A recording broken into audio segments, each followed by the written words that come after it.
I can't even imagine doing this without my friends Greg and Alicia. We'd laugh about the crazy stories. It's so important to keep your sense of humor and be able to laugh about it because it is hard.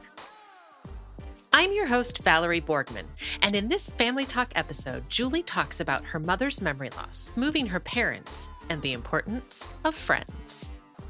Welcome to Desperately Seeking Senior Living, a podcast for sons, daughters, grandkids, and spouses who suddenly find themselves tangled in the search for senior living and care.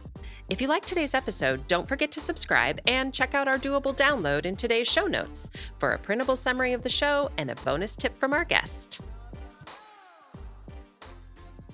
I guess where I would start is what my mom had to give up. I believe she was 93 when I moved her up here. And Dad was a year younger. And my mom was still driving. She was golfing at least once a week. She was oil painting. She had her friends down there. My dad had for a while wanted to move into like a senior living situation, so she didn't have to work so hard just to take care of him and the house and meals. My mom wasn't having it. They lived on the golf course, and she just loved her home. It was her favorite home out of every home she's ever lived in. She didn't want to move. I'd gotten a phone call from their neighbor, a good friend of theirs, that was concerned about my mom's memory, concerned about her driving because of her memory.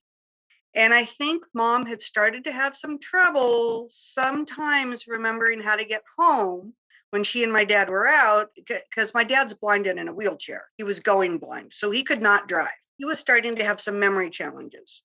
Dad called one day and was talking about, them needing some help and wanting to move into some kind of senior living. They didn't really need assistance yet, but just senior living.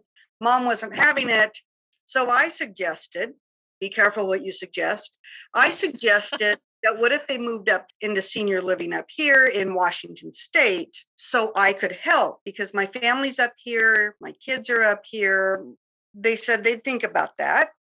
And I got a phone call the next day saying, Oh, wow. That was quick. Yes, it was very quick. Typical of my dad, it was, yes, we're in. We want to do that. We want to be up there by this weekend. I'm like, that's not realistic, but wow. So the very next day, my husband and I after work we saw several different apartments and talked to them. It's a mile from our house. So for us, it was right. I could swing by on my way home. I would suggest to anyone, absolutely make them close by. It was really good for us to have them nearby. When I moved them here and they're only a mile away, there was more than one Saturday night at 10 o'clock or any night of the week, really, where Mom had gotten the TV and the cable box off from each other. So one would turn on, the other would turn off. And so in my pajamas, I would go over and fix the problem. Because there were facilities that we checked into that were farther away. It was really handy to have them close. And so we could go, and I would take them groceries at first. I took them groceries all the time, took Mom grocery shopping. Mom missed her home terribly.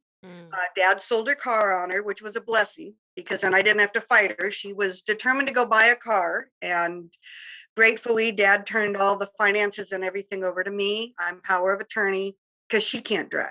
She could drive down there because she'd known her way around, but up here, because of what she has is Alzheimer's dementia, and her dementia has progressed, she would get lost up here.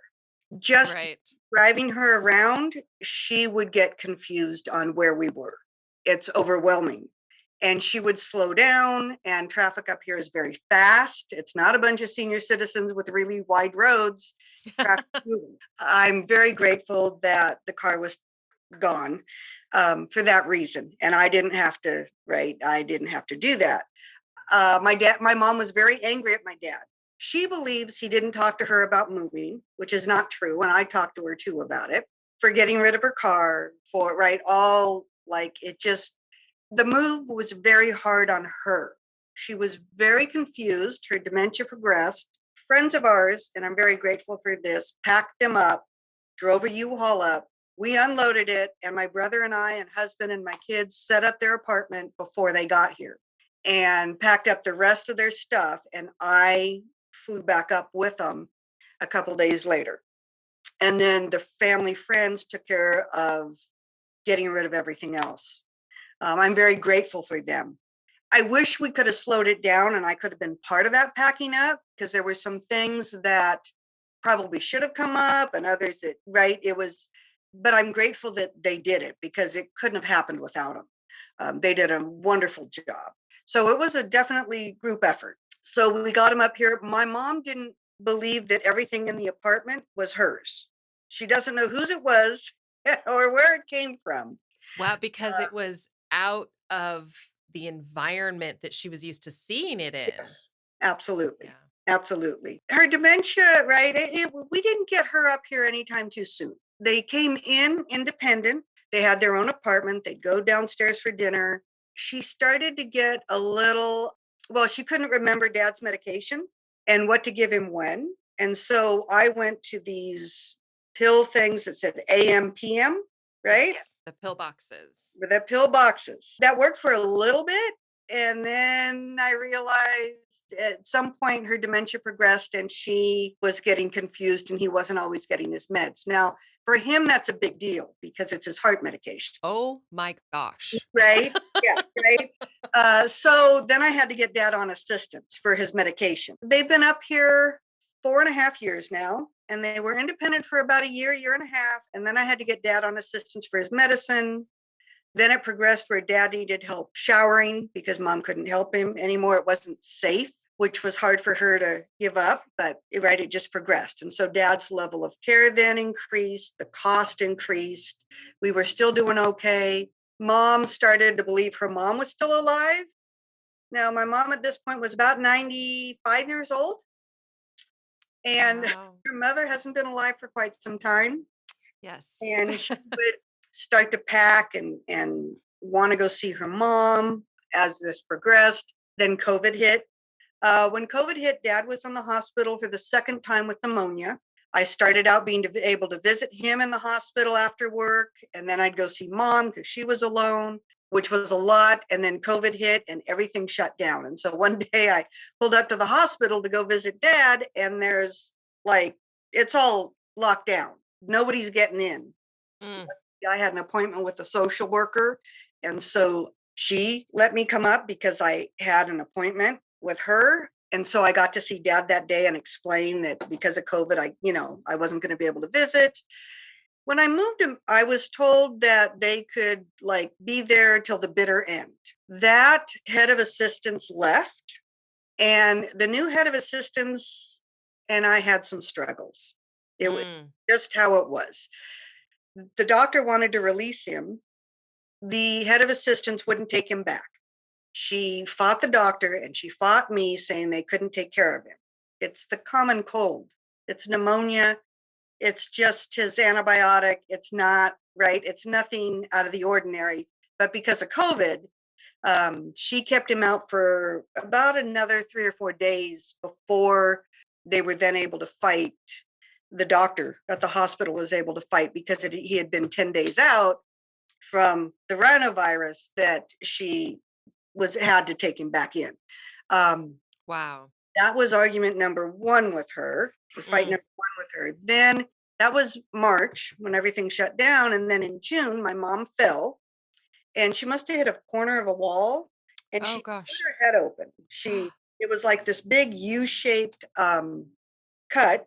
And she had 19 staples in her head. Oh my gosh. Yeah. And that day, or maybe the next day, she, as usual, like she'd always done, because I only lived a mile away, she tried to walk to our place, which she had done before, and she gets part way, and then she turns around and goes back. She had been doing it for 4 years. I had seen other residents walking down 356, which is a very busy street, but it has a sidewalk and it has this like barrier for part of it. the head of assistance called me at 6 o'clock on a Saturday night and said that I needed to go and stay with my parents. My mom was a flight risk. There was nobody at the front desk at night.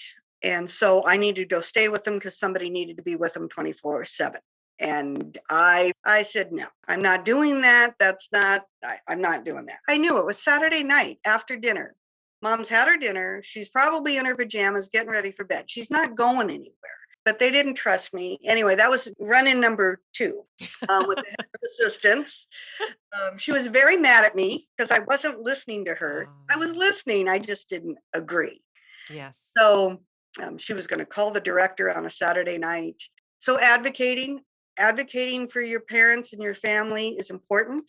It's not the phone call you want to get, Right. Yeah. Right, absolutely. And I didn't buy into it because it was dramatic. It was an overreaction. Yes. Could my mom wander off at some point? Yes. Her dementia was not at that point yet. She said she was going to go visit family. They thought it was her mom. It wasn't. It was us. But I'm the one who told them that she was talking about going to visit her mom and to keep an eye on her. So when she split her head open, I got to go to the emergency room because of her confusion with her dementia. They let me in, even though it was COVID time. When I took her back home, they decided I was essential for my mom and dad. And so they allowed me up to visit. When I got up there after 3 months of not being able to visit, just phone calls, she had taken some of the paintings off the wall because she was going to take them to go visit her mom. So that's when I said, hey, keep an eye on her, right? She wants to go visit her mom. If she comes downstairs with suitcases, stop her. She never did. But they started to, especially the head of assistance, started to panic that mom was a flight risk. The director and I talked because I was unhappy with the head of assistance. The director said, and it's true, that my mom's dementia was not going to get better and has not gotten better. She said she doesn't need to be moved now. Ultimately, that she might need to be moved. I'm off in the summers, so rather than waiting until it was a crisis, maybe Christmas time, middle of the school year, I decided to start looking. Yeah. Because mom needed memory care at this point. I checked out a couple of memory care places and they wanted to keep mom and dad together. And I'm very grateful they still have each other. I think it's unheard of for people in their now mid to late 90s. They're 96 and 97 now. To still have each other. I mean, That's amazing, right? And I'm very grateful for that. I'm not going to lie, it's not easy. And to keep them together was $12,000 a month. That's a lot of money, right? Yeah. They don't bring in $12,000 a month. So the places I looked at didn't take Medicaid. So basically they would take the $12,000 a month. And when they ran out of money, then I'd have to place them in a Medicaid facility. And I didn't want to do that. And that's not going to get them the best facility, right? If I could find a facility that is a good facility that takes Medicaid when they run out of money, that's a much better situation than waiting till they run out of money and then trying to get them into a Medicaid facility that's not nearly as nice. Right. So that was important to me. So I was looking for memory care and a way to keep them together. And that's when I met you. And you were a blessing. It was so easy because not a lot of places had room for 2. Right. That was really, well, first of all, thank you so much. But yeah, there are not a lot of couples that we work with. Right. So not a lot of couples. That makes it harder. Yeah. Absolutely. And the other part of that is I didn't know a lot about adult family homes. And I learned I might have moved them in there sooner if I had known about adult family homes. And you found a couple of places that you and I went to look at before I brought mom and dad to look at them. Mom to look at them and dad to sit in the car, right? Because he's blind and in a wheelchair. Like there's no reason for him to go in and look at the place. More important for him to talk to the people and get a feel for who they are and what he's comfortable with. And the feeling he got. We looked at a couple wonderful places, both of them. There was just one that I clicked with and my parents clicked with, and it has been a blessing. My dad is so happy. He used to push his button to get assistance to go to the bathroom when he went completely blind. When he moved up here, He was blind in one eye, could see maybe some light and could see out of the other eye some. But since then, he went completely blind.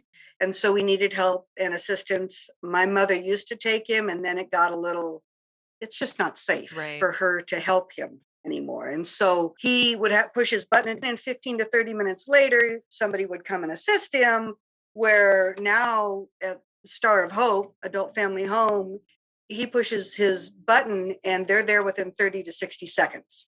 Right, because it's that small Yes. home environment, Yes. it's just a Absolutely. completely different They environment. are so loving and they take such good care of mom and dad. And dad is so happy.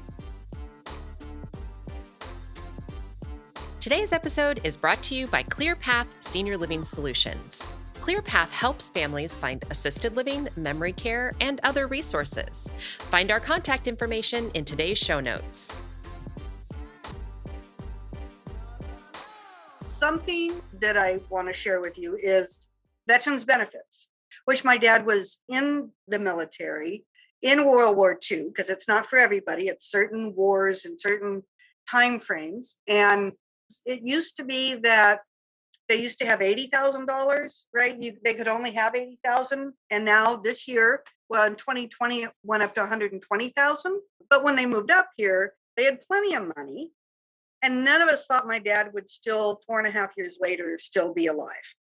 Yeah, And I yet, always say we don't have that crystal ball. we don't. We have no We idea. don't. And I would say this, he's actually, his spirit's probably stronger than my mom's right now. Like, it's amazing. Like, I mean, he wants to die. He moved up here because he wanted assisted suicide. But being blind and in a wheelchair is not terminally ill. We do have assisted suicide up here, but it's when you're in the last few weeks, months of your life and you're terminally ill. But being blind and in a wheelchair is not terminally ill. That's interesting. What do you think it is that changed him from wanting assisted suicide to now thriving? Well, I think, yeah, and he's talked to me about it. He's scared of dying. He's scared. What he says is he's scared of dying because he's never done it before. You know? But now he has all this energy and But he has the energy. It's the care he's getting. It's the care he's getting, really. His relationship with especially Alex and Brian, that they take care of him. Alex trims his hair and eyebrows and just, takes care of him, does his fingernails for him because he can't do them himself. And Brian's the night guy and takes him to the bathroom. And he calls one of the other, Sandra, one of the other aides, calls Sandra Okie Dokie. Oh, So okie dokie. Okie dokie, yeah. And I remember that day when we toured, just how much your dad was able to connect with them. Even though he has the disability of not being able to see, they were really able to establish a warm connection. Absolutely. He and Alex sat out there and talked for a half hour while Karen and I showed mom around. We were able to talk to a couple of the residents. One had been there for 4 years at the time and the other one for 3 years. And they just loved it. And Alex and Karen were so excited. They were so excited to have them there and so loving and welcoming. It was really a blessing.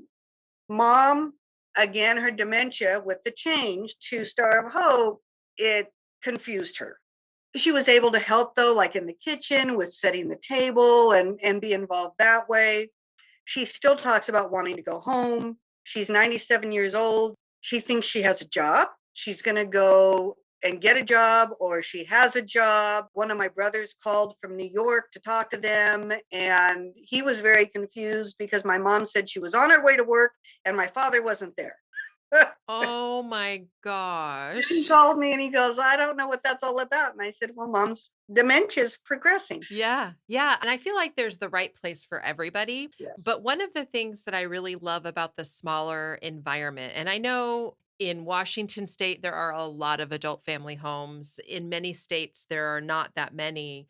But one of the things that I really love about that smaller environment is that here's your mom thinking that she is working, Yes. and they're able to accommodate that by Yes. having her set the table. Yes. And Absolutely. I'm sure there are other jobs that they are helping her to Mhm. perform so that she can still feel valuable. Yes. Absolutely. Absolutely. And I was hoping, because my mom was an oil painter, and at the adult family home, I was hoping she would start painting again. She has not. I don't think she has the ability anymore. I did get her a sketch pad and pulled out her drawing pencils, and she sketched once or twice, and that was it. All of her paints and canvases and oil paints and everything's there. They even built, to help encourage her and in part so they could enjoy it, like a sunroom off their deck that's enclosed. So she's got the light, it's warm, it's right off the dining room, and it's fully enclosed, but she has lots of excuses. Do you think she can't remember the technique part of it? I think Yeah. so. And when I saw her drawings with the dementia, right? It's her brain. Physically, she's strong. My dad's body physically is giving out, but my mom, it's her brain. And I just think she's very childlike, to be honest. And one of my brothers, I got a lot of brothers, but one of my brothers said, when you turn 50, you start subtracting years, which I like, which would make my mom about 3 years old, 2.5, maybe. That's about right. She is feisty. She is stubborn. It keeps her going. In some ways, I love that. And in other ways, she's a handful. I'm not going to lie. As grateful as I am that I still have both of them, it's hard. And it's hard to see them like this. Did Uh, your role change? yeah. Because you were helping and doing groceries and things like that. How did your role change? So I don't have to go grocery shopping anymore, which is a blessing. I love that. I do bring them chocolate bars now and then, although I've cut that down because mom has grown out of all of her clothes. Because she likes her chocolate and she's eating well. I think they're eating better at the adult family home. I'm power of attorney. I pay all the bills. I go through all the mail. I'm the parent, really. I mean, if you want to be, we've switched roles. I'm the parent. Mom doesn't realize how significant her dementia is. That said, I'm very grateful she knows who everybody is. And maybe not all the grandkids. She'll get a little confused in that. She knows who my kids are because she sees them more regularly when they come to visit, and she eventually can put it together. She's the last one standing. She's the oldest sibling. She's the only one still living. My dad's was the baby of the family, but all of his siblings are gone. Everybody's gone but mom and dad. But my mom doesn't remember that. I even had a brother who passed away in April of 2020. He passed away. He was one of the younger ones. My mom can't remember that he passed away.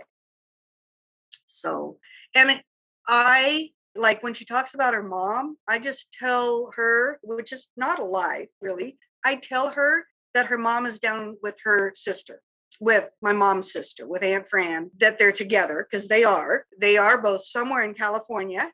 So, and we don't know where. So I can't remember where they're buried. Because otherwise it's like she loses them all over again. Right, if you were to tell her the Yeah. truth.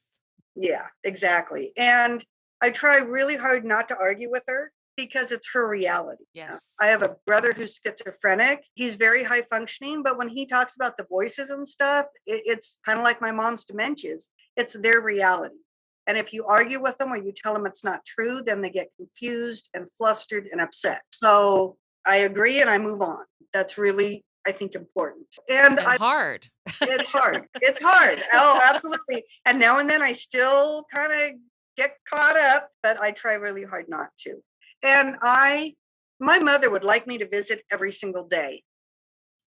For my own self-care, I can't do that. I do have kids, although they're out of the house now, they're in college. But with work and just taking care of myself and my house and my own life, I make it there twice a week. It was 3 times a week, and I had to decrease it to twice a week just for my own well-being, emotional health, physical health. I'm right here. They're only about 3 miles away now, so I can go there anytime. If they needed me, I would be there. But it's important to take care of yourself too, because it's hard. Yeah, I completely agree. I think a lot of the families that we talk to feel really guilty about Yeah. that self-care. So I think that is a really important point. One of the things that I would love to talk about, Yes. you have mentioned, Julie, how important it was for you to have other friends that Yes. were going through the same thing. Absolutely. Tell us a little bit about, what that was like. I can't even imagine doing this without my friends Greg and Alicia. I walking through this, we would meet almost about once a week, almost once a week. We'd do trivia. We'd have dinner first, go to trivia, but we'd laugh. We'd laugh about the crazy stories, the stories of my mom's going to go get a job, or the story of the one week where my mom was in the hospital because she cut her head open right from a fall was the same week that Greg and Alicia's parents also fell and ended up in the hospital, which was crazy, right? Like, how would that ever happen, right? And having people that understand the stress and the sadness, but that you can laugh with. And it's so important to keep your sense of humor and be able to laugh about it because it is hard.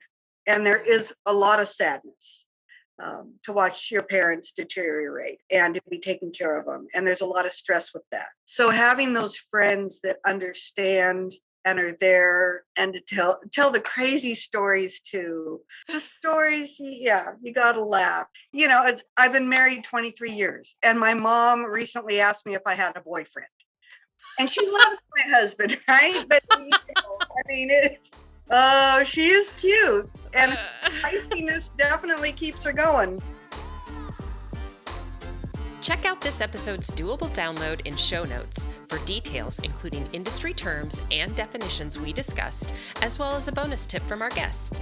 Have questions or your own tips to share? Leave us a message. We'd love to hear from you. And until next time, make it doable.